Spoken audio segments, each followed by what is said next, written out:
cerveau, j'essaye de vous la faire simple pour que ce soit pas un cours de biologie, c'est pas l'intérêt, mais pour vous donner justement les informations de pourquoi possiblement mon corps enregistre des mémoires.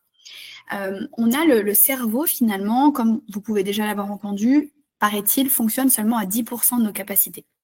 Donc ça, c'est assez intéressant déjà de base, d'aller cibler que possiblement, on a quand même 90% de choses qu'on ne maîtrise pas dans notre cerveau.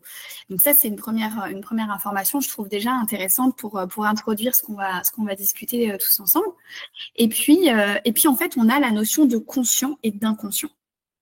Alors, quand on parle de conscient et d'inconscient, c'est très intéressant aussi, c'est de se dire que notre conscient, globalement, c'est la conscience, c'est le mental, c'est la pensée.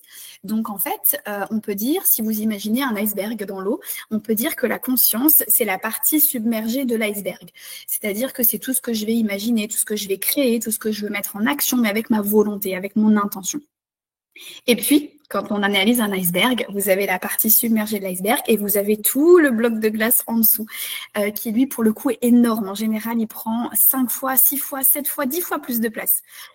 Eh bien, dans notre corps, à nous, c'est la même chose, c'est-à-dire qu'on a notre conscience, c'est notre pensée, notre pouvoir d'action, et on a notre inconscient.